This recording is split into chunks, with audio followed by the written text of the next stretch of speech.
Howdy folks, welcome back to 59 Mile Arc. We are going to fly over land today. We are going to fly from Pullman, Washington to Kelowna, Canada. And it should be a pretty scenic flight. We have to fly between some mountains and fly down a valley along a river to land in Kelowna. So I'm very excited about that. And we're going to use the Beechcraft, the B1900D again. Might as well. I enjoyed it last time on our extended range trip with this aircraft. And we're going to do it again, but not quite as long. Although this is a pretty lengthy flight. I think it's well over 200 nautical miles, if not more. I wrote down the distance, and I lost that piece of paper, so I'm not exactly sure the distance. But we are starting in Pullman, Washington. This is payware scenery. We will see the airport and some of the city as we take off. I might even do a replay of the takeoff so you can see the airport better, because you can't really sightsee when you're taking off. But we are at what would pretty much be the eastern end of the airport. So straight ahead, or in the background, there's a hill with a golf course, and then on the other side of that would be Pullman, Washington. Then if you whip around, you have Moscow, Idaho on the other side of that hill. So big college town. My wife went to grad school here. I've done lots of videos on this airport and detail, and even shared some stuff about my wife's adventures in Pullman, if you want to look those up. So this isn't a review or an overview of the airport or anything. We've already done that. But we're just going to take off, fly to Canada, have a nice landing, fly through some mountains, and a scenic landing, I hope. I did already start this video, but I had to stop it because I was only getting 10 frames per second for some reason. So now that we've restarted, everything seems to be okay. I'm in the high 30s again, even 40 sometimes. So I'm very happy about that. Not sure what was going on.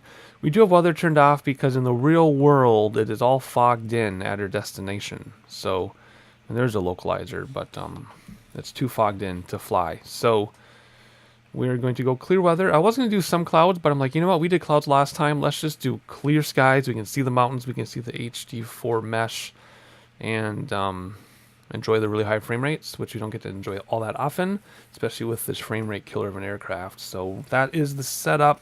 That's what we're going to do. Let's just fly, and then we will enjoy the time, I hope. That's the whole point of this. So first thing we're going to do is we're going to do our weight and balance. And flight time itself is about an hour and a half. That's not including takeoff. So let's bring this up. Whoops, not payload. Let's keep that down. Let's do flight time close to 2 hours for takeoff. And if I screw up, we can circle around, things like that. Clear weather, like I said, 11 o'clock local time. Let's see. We got to hop in and start this thing. So first thing we're going to do is turn on the battery, just like that, and then the master lights are already turned on so people can board, and that looks something like this. Any nav lights we need to turn on. Yeah, let's turn on the nav and the recog right now. That's on ground, and tail float is already on. Let's hop outside then, spin around quickly, put away our static elements and our baggage door. Then we'll hop inside this time to close the passenger door. There's a tiny click spot right there, but we got it. Now let's hop inside the cabin, spin around, and close the cabin door, which is a click spot back here, and that is going to close nicely for us. We're also, while we're here, going to close these windows because I will forget, and they'll shut themselves as we head off down the runway, which is not very appropriate. All right, emergency lights now can go to norm. Whoops, see, the click spot is so strange for that. There we go. Norm for the emergency lights. Let's bring down the autopilot panel and turn on EFIS. Parking brake confirmed. There we go. Fuel switches will go on, auto, and there's our main quantity, but we view auxiliary first because this uses the auxiliary tank first, just like real life. And reset my yoke stuff because it's always backwards for some reason. There we go, and we're going to get this thing started up already, so we'll do igniter and then ignition until it gets to about 15, and then you should only have to do low idle, but for some reason I'm having a hard time getting this to stay running with low idle. Let's try it again, but if we have to introduce high idle, we will. Let's bring it up to like 20 first and see if that makes a difference. It's worked both ways depending on the day. It's not going to go any higher until I put that in, so let's do low idle, and it's coming down. So let's go high idle. That should cause it to come back up, I hope. Nope, see, I don't know what the deal is.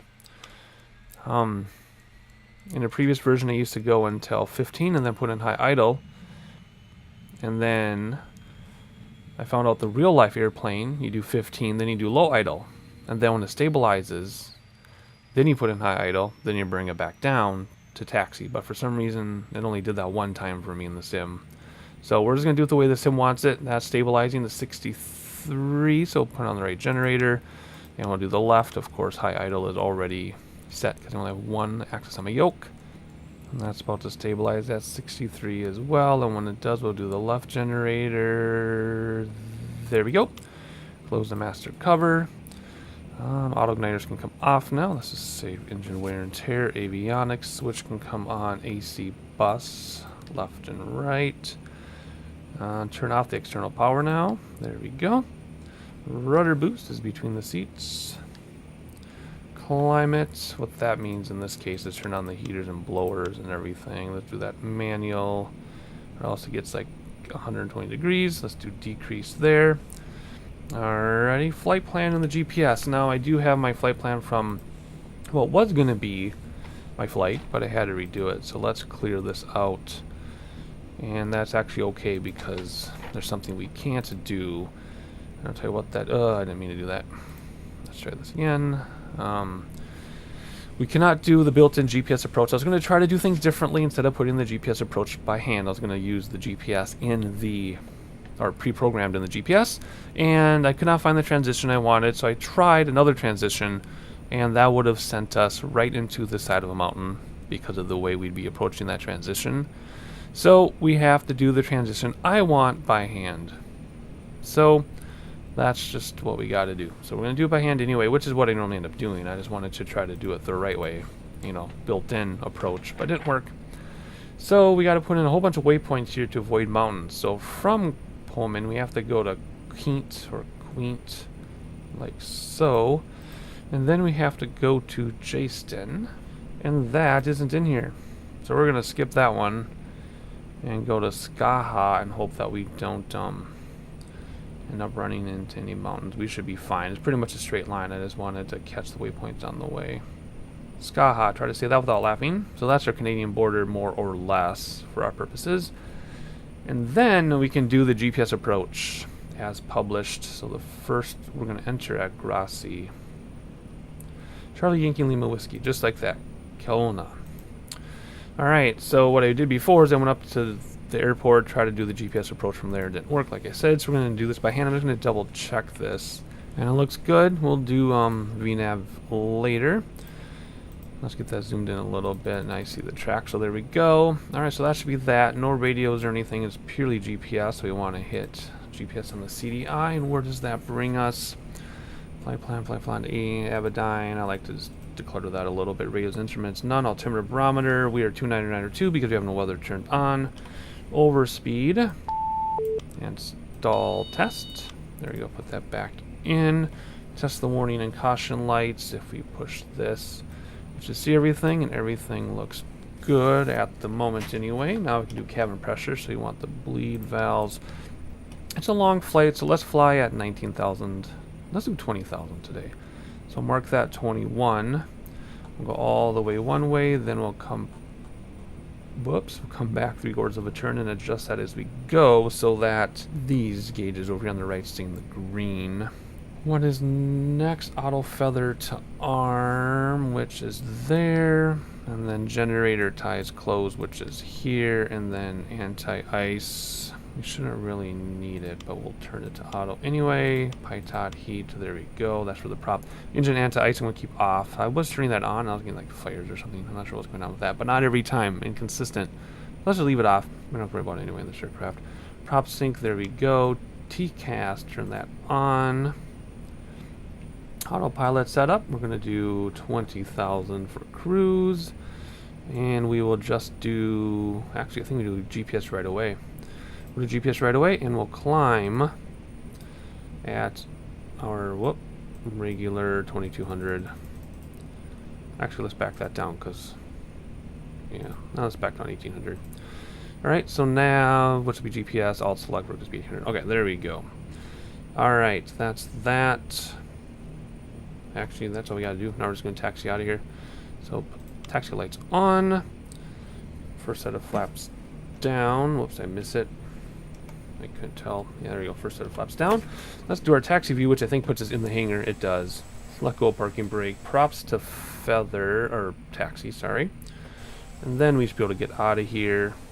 I'm going to take off runway 24, right out to our left. So, not a very long taxi at all. Flaps are already down. Whoa, it's taking off now. Okay, let's get the brakes going because the brakes are weird in this model. In fact, they don't even stop the aircraft. Kind of strange. You just got to slow down, then hit the parking brake to stop. Not sure what's up with that. All the other aircraft are fine. Alright, and I think we will do a replay of the takeoff like I said. Just so you can see the airport and the surrounding area. But we got to take off first before we can do that. Alright, we'll pull out onto the runway here and do a few more things. And then we will get this thing in the air. Nice quick startup today. Sometimes I tend to make this thing seem way more complicated than it is. Lean forward, make sure we're kind of on the center line. Alright, so we'll use the brakes, but we can only go this slowly with brakes. So now we need to use parking brake. There we go. Alright, before we take off, we need to turn on the landing lights, turn off the taxi lights. Those can go to flight. Turn off the cabin full, so it's just the reading lights. And we'll turn off these, so it's just the reading lights. And if you want to know what that looks like, we hop back here. And there you go, nice and dark. In fact, there's looking back if you want to do that. We don't do that too often. So flaps down, lights are all set the way they're supposed to be. Trimmed for takeoff. I forget about that. If I go to that one, that should be good for 1800, I think. Alright, get the heading bug just in case they screw up autopilot, although I already know it's set, but push that. That'll give us runway heading. Push it again because it didn't work. There we go. And double check autopilots. We're all set. Piece of cake. Start the stopwatch normally, but because we've learned that it doesn't work after an hour, it goes back to 0 after an hour. We're going to just use a clock. Note the time, 11:19 a.m. Props forward. Conditioners are already forward because of the sim. Let go of the parking brake. Throttles forward, and let's get this thing in the air. We will engage autopilot pretty much as soon as we get lift off and we get the gear up. Just because I like to do that for some reason. I do hand fly though. About a quarter of the time, maybe even half the time I'll hand fly. But in this case, because I have paying customers who want a smooth ride, and because I want to, we're going to rotate someday. There we go. And gear in, flaps in, and autopilot engage. Smooth handoff. It's going to turn us immediately over under GPS. Okay, that was a little early for autopilot. Whoops, that was way early. Okay, next time maybe I'll hand fly a lot longer. Let's fly out here a little bit, and then we'll do a replay of the takeoff, and we'll be able to see the city at a second time. But let's look at the city. Pullman, Washington, this is all payware. You can tell where the trees change, and that's where the payware ends, but it comes out pretty far. A lot of housing developments over there. There's campus back there with all its buildings.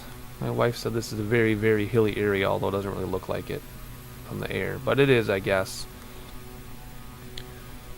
And let's look back at the airport just briefly. There we go. Not bad. Not bad at all. Let's quickly do the replay of the takeoff, and then we'll get some engine management going. Alright, so here we go. We're about to take off. The point of this is to have a look at this airport. I know the frames are a little lower than I said they were here, but that's because this scenery does seem to be pretty frame rate heavy, but that's okay. Alright, take off, and I engage autopilot way too soon. That was really ridiculous. I apologize. I won't do that again. I normally don't do it that quickly, but anyway, there's the big ramps for the jets. They do fly jets in and out of here. The sports team uses the WSU jet a lot. And there we go. If we want to hop around here and have a look at the rest of the city, that's what that looks like, although we just saw that. So let's hop back to real time and keep flying this plane. Alright, so now we got to get down here and manage these engines before we have an issue. So let's make sure everything's in the green. Alright, so starting at the top, a little bit too much there. We have green, green, green, green, fuel flow, and green. Everything is good there. So that is pretty much it. Not much to do. Let's check our after takeoff checklist, which I actually don't have one because all it is engine management. Autopilot's engaged. We're just going to follow this for the next Well, it says 29 minutes to the first waypoint, and then we're going to straighten out north and go right over the border to Canada.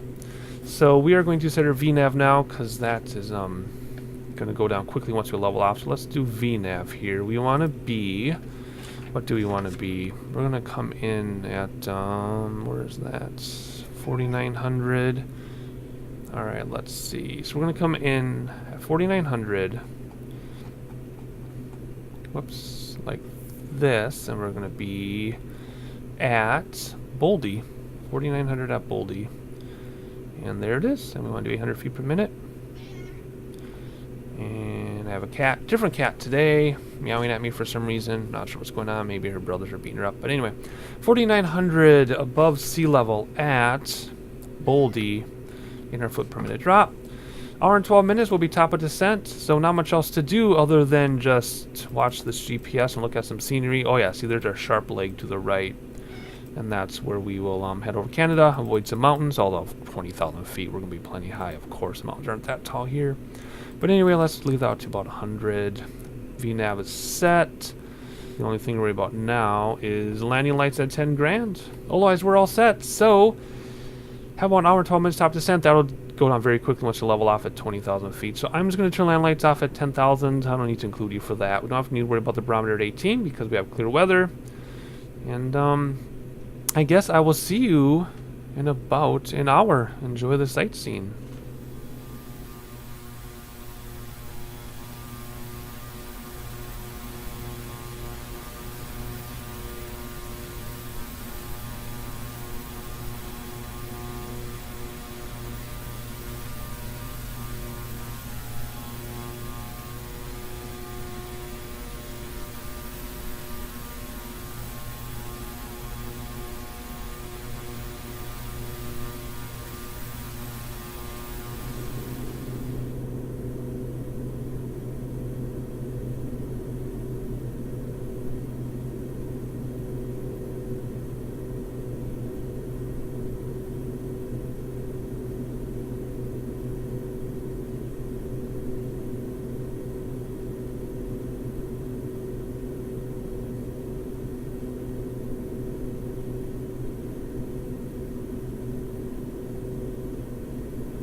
Okay, so top of descent is in for another 14 minutes, and we will discuss that. However, I just want to talk about the scenery because this is so amazing. I'm really glad I chose clear skies because my practice flight before it failed with the sim. I had clouds here and I couldn't see anything, but check this out. If we hop outside, I just love how we're in the mountains, but it's mostly flat.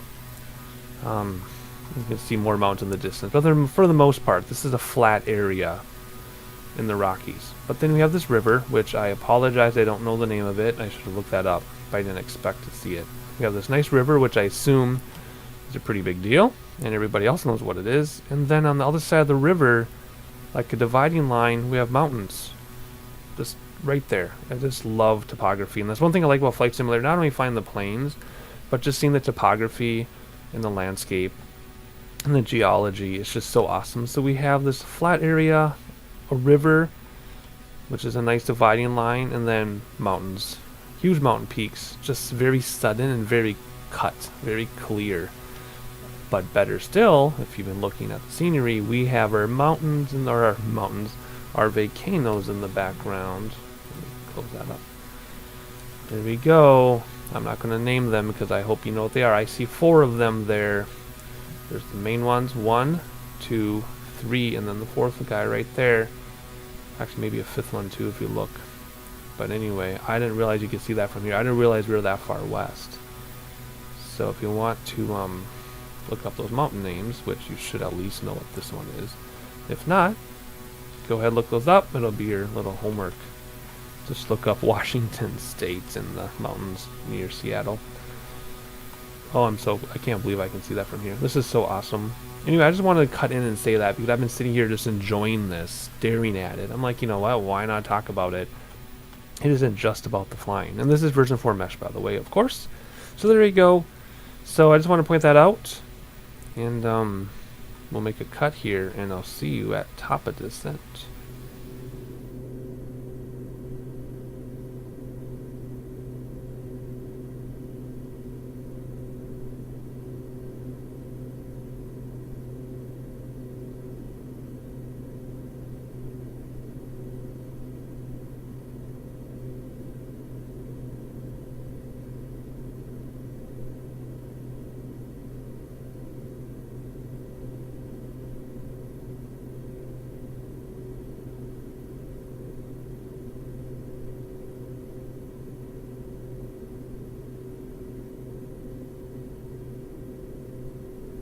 Alright, so about to reach top of descent now, for real this time. I just want to point out a few things. I was looking on a map to see where we were in relation to Canada. We're not quite over Canada yet.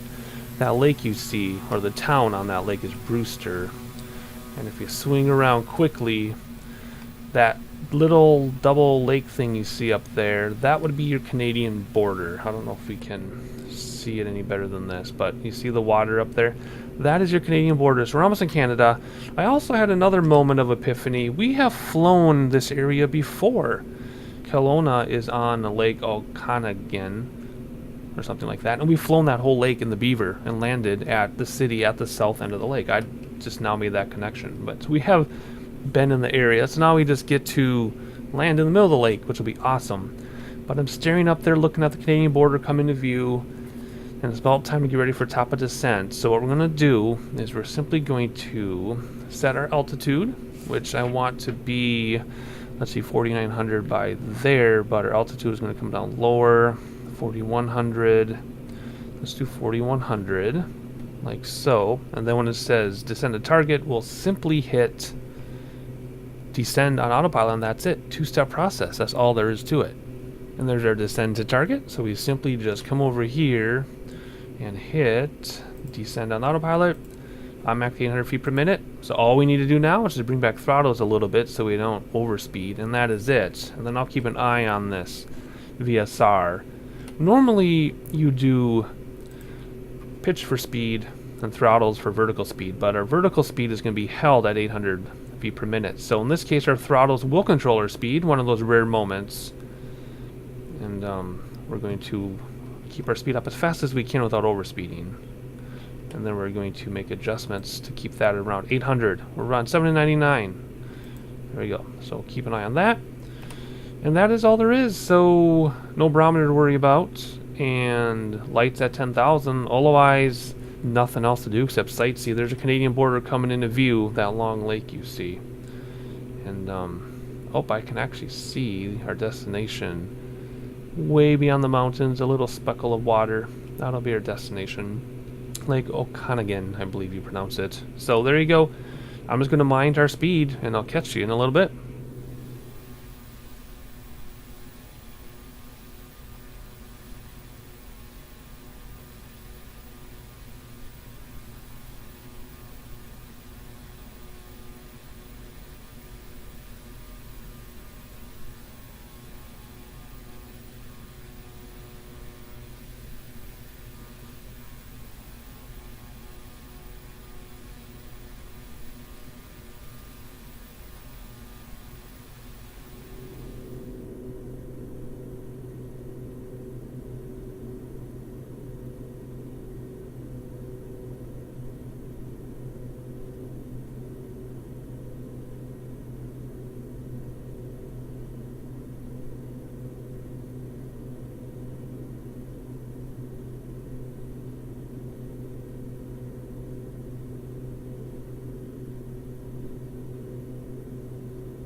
Alright, we're coming down very nicely, and the further lake is Lake Okanagan, which we have flown over, and the city in the middle there on that landmass between the lakes is Penticton, I think it's pronounced, and we've landed there in the Beaver. So we've actually landed at that city right in front of us.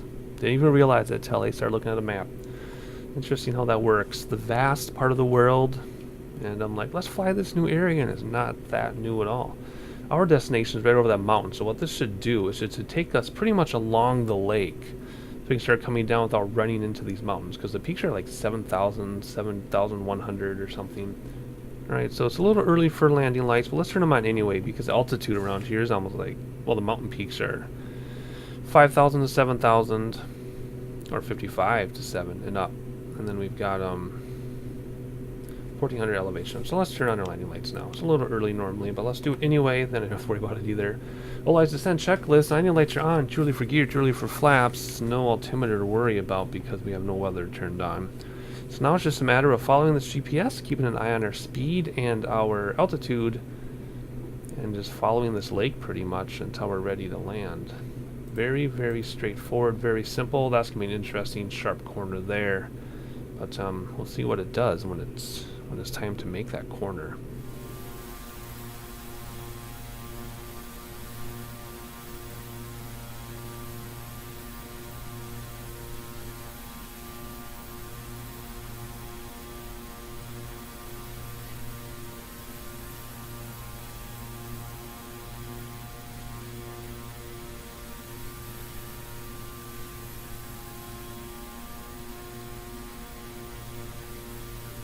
We're flying right along Okanagan Lake. I'm checking our VSR, and it's coming down to about 600 because I slowed way down because I don't know the area too well. So we're going to bring this to 600 and to slow down a little bit because I think it's right around this corner. I think we're just going to turn, and the airport's right there. In fact, I think I see Kelowna.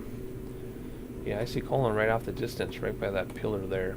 So let's slow down a little bit. Just because I don't know the area and I don't want to overshoot. Because there's even a big thing here that says no circling. So if you miss, you're going around, and you're going around for a long time. So, yeah, so no circle to land or anything. If you miss, you're in big trouble. So let's just slow this thing down. We are not in a hurry. And let's see what our VSR says. It's still up around 600. So we'll keep at 600 for now.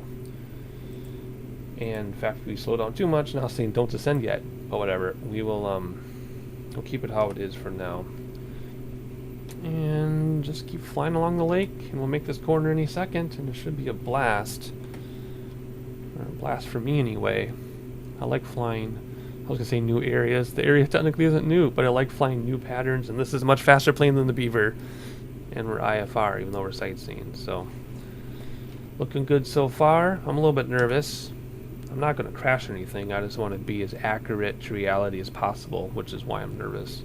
I could just swoop down there and land, but that's not very accurate or realistic.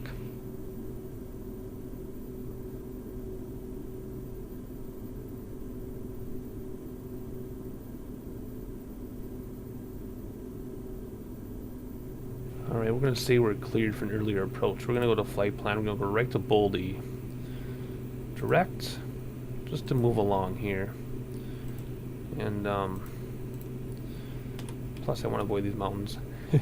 And it'll be less of a turn to the left, so. At Boldy, we want to be at 49. Then Elson, we want to be at 41. Right now we're at 74. Our VNAV is programmed. And it changed because it went direct, so let's go to Boldy. And where are you? Where are you? There we go. Descend to target. Oh, weird. It like screwed up on me here. Let's do this again. There we go. Time to descend. 620 or so, so not a big deal. Let's bring this down to 600 and keep on coming down.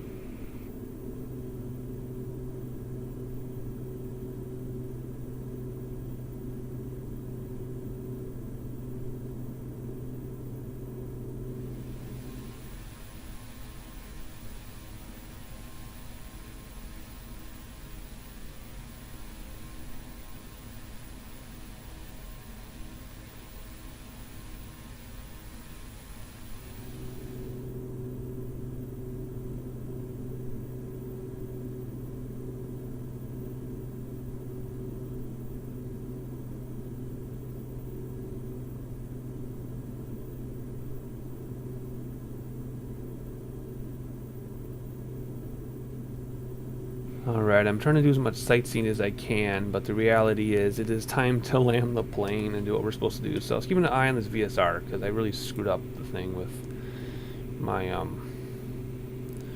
speed slowing down. So the VSR's coming. Oh, okay, it's done. We're where we're supposed to be, it says. Really? Oh yeah, right on. Oh my gosh, right there. 4900. Never mind, I guess I didn't screw up anything. We're exactly on. So there we go. Now we gotta start coming down more though. We want to come down to 4100 by the next waypoint, if I remember right. Next waypoint is Elson. Yes, 4100 Elson, and then we're on our own from there because there's airport right there. It's kind of an offset approach, more or less. So let's start slowing down a little bit. Landing lights are already on. A little too early for geared flaps. Props forward though. So let's get this thing slowed down, and then I can just manage the descent and approach on my own here. Slow down even more. Let's do a little bit more sightseeing while we can. We're definitely below the terrain, of course. We're just flying the valley. How awesome is this? Whoa, I should get my finger off that shift key sometimes. Look at that. There's airport up there. Quite a bit offset, actually. Well, that's okay. And looking around. Looking good. A few looks outside the windows here. This area must be just absolutely stunning beyond belief. In real life. 4300, we want to be down to 4100 in what time? Whoop, wrong button. 30 seconds, we want to be at 4100. We're pretty much already there, so let's bring this up a little bit. And we'll level off in a second here because we're too close. Actually, we'll level itself off. What am I thinking? I don't know, maybe don't descend that way. Alright, there we go, 25 seconds. Then our turn, and then it's all up to us. There's a runway. We seem really high, but this is what it says. 4100 at Elson. Then approach at 352 degrees. Huh. Seems so high, though. Look at, there's the airport way down there. Interesting. Alright, gear down, flaps down, a little bit more throttle. Look, account for the drag. We'll let it turn us. Let's kill altitude right now. I didn't mean heading.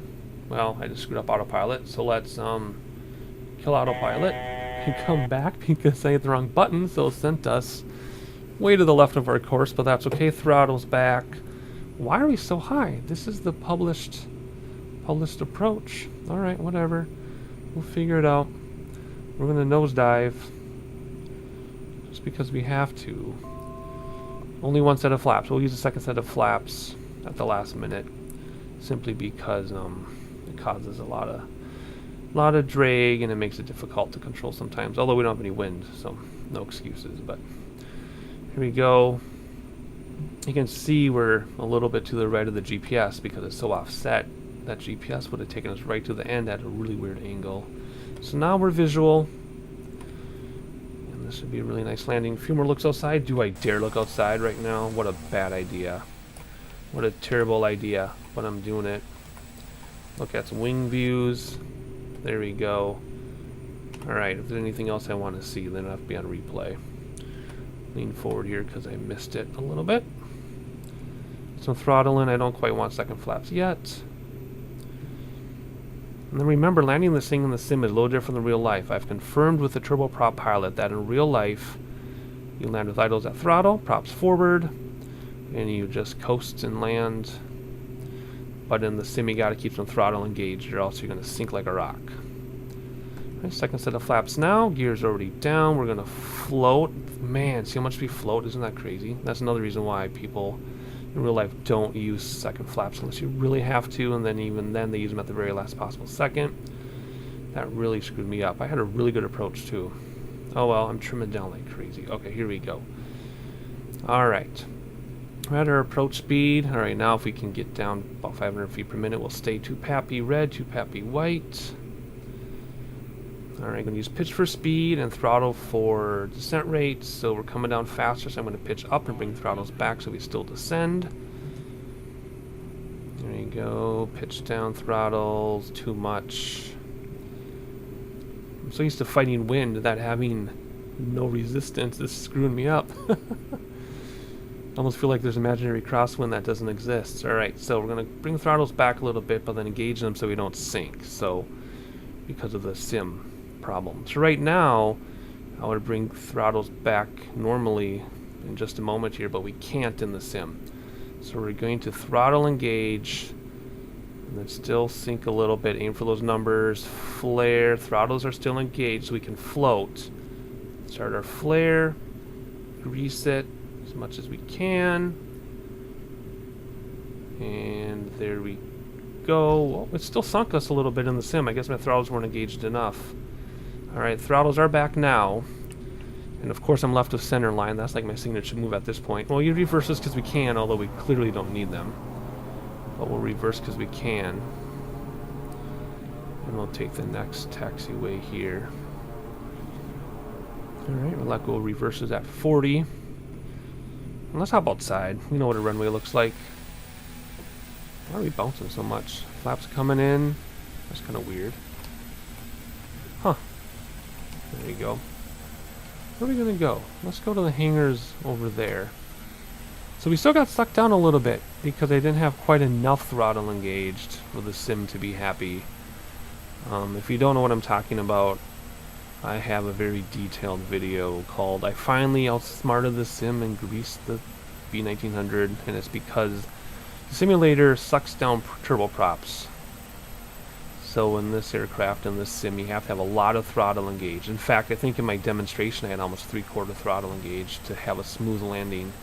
But if you have them back too far or have them at idle like you would in real life, you just get sucked down, and that's what happened here. I only had the throttles about 1/4 engaged, and it completely sucked us into the ground. But that's okay. We do what we can. I'm not trying to train for one of these in real life or anything, so we'll make the best of it, and we'll just hop over here. Actually, let's if I can without crashing, turn off our taxi lights. I blew right through our stop sign because I was so busy talking about the throttle problem. So let's just come around here and park, and then we'll do our lights like we normally do. I should have stopped after we pulled off and then took care of a few things, but I didn't. That's okay. Let's stop here. Again, we can't stop in this airplane. We have to use parking brake. There we go. Now let's do our checklist. First of all, let's get the lights right, and then we'll check our flight time. Oops. There we go. All these can come on now. All these can come on. Let's check our flight time. 12:32. I already forgot. I think it was 11:30ish or 11:20ish. So about an hour and 12 minutes or so flight time, I guess, give or take. Let's see. Flaps have come in. The lights are on for the passengers. That looks something like this. And stop the clock. Oh yes, we can bring the conditioners to idle now. And props to feather. I love this sound. Oh yes, conditioners to low idle.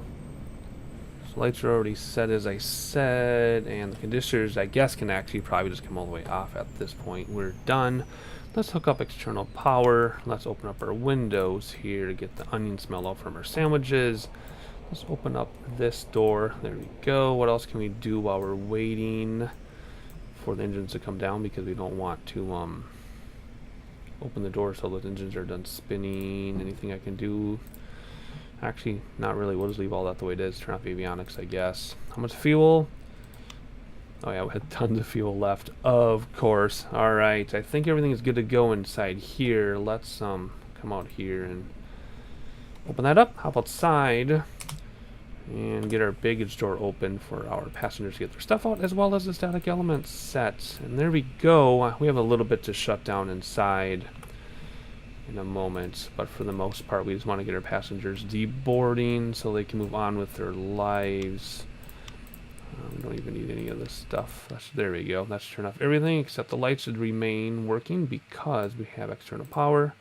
Yes, we do. Good. I did all that right. Good enough. Let's hop back out again for the final time. Thank you for joining me today. Welcome to Canada.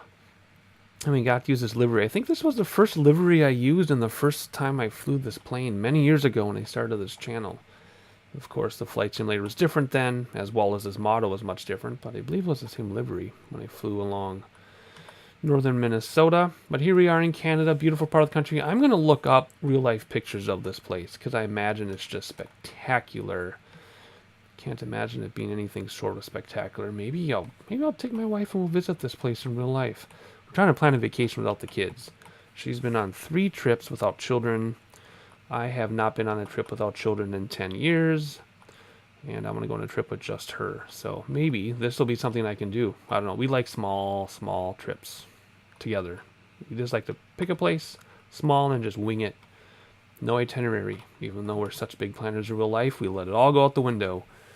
And how was that for a tangent? Anyway, hope you enjoyed it. If you're new to the channel, please subscribe. Please leave a like. If you're a regular subscriber, thank you for continuing support. And as usual, I'll catch you on the next one.